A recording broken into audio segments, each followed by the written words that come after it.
السلام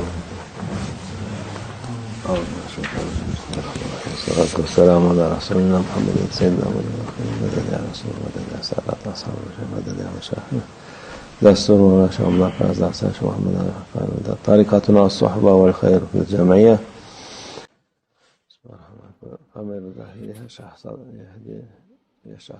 بسم اللہ الرحمن الرحیم.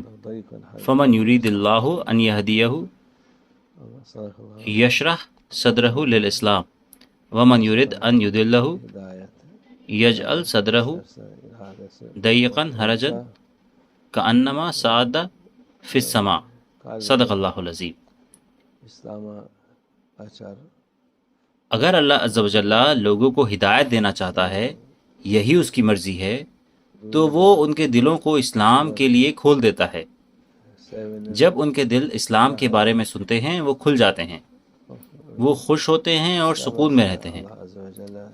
اگر اللہ عز و جل لوگوں کے لیے ہدایت نہیں چاہتا تو ان کے دل اور سینے ڈوب جاتے ہیں، وہ مایوس ہوتے ہیں اور اسے نہیں چاہتے.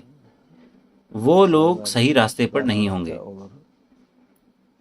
یہ اللہ عز و جل کی حکمت ہے. عقل اس کی حکمت کو سمجھ نہیں سکتی. جو وہ چاہتا ہے وہ کرتا ہے، اور جو وہ نہیں چاہتا وہ نہیں کرتا ہے.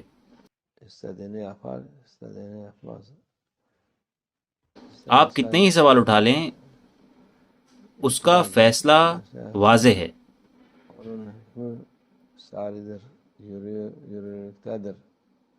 وہ طاقت ہے، فیصلہ اس کا ہے اور ہم اس میں دخل اندازی نہیں کر سکتے.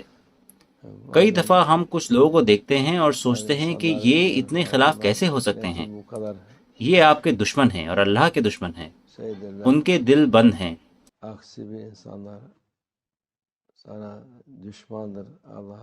اس کا مطلب کہ اللہ عز و جل نے اسلام کی طرف سے ان کے دلوں کو بند کر دیا ہے. ان کے دل مشکل میں ہیں اور وہ کبھی بھی سکون میں نہیں رہتے.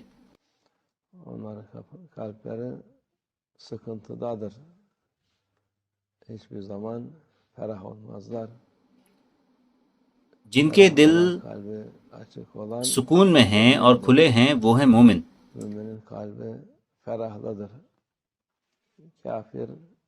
مومنین کے دل سکون میں ہیں. کافر وہ انسان جو اللہ کا دشمن ہے ہمیشہ پریشانیوں میں اور مایوسی میں رہے گا.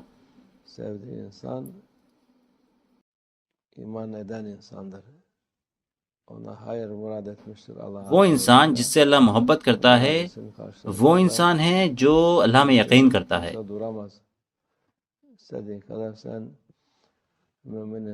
اللہ عز و جل اس کے لیے اچھائی چاہتا ہے.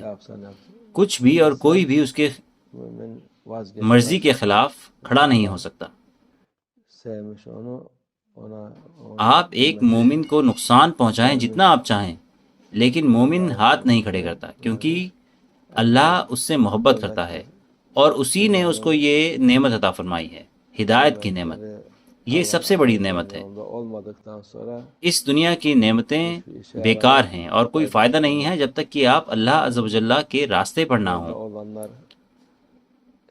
جو بھی یہ لوگ جو صحیح راستے پر ہیں کرتے ہیں وہ اچھا ہے اور برکت سے بھرا ہے. یہ اجر اور ثواب لے کر آتا ہے ان کے لیے. اللہ ہمیں ان لوگوں میں سے بنائے انشاءاللہ. وہ ہمارے لیے یہ خوبصورت راستہ چنے انشاءاللہ. توفیق. الفاتحہ.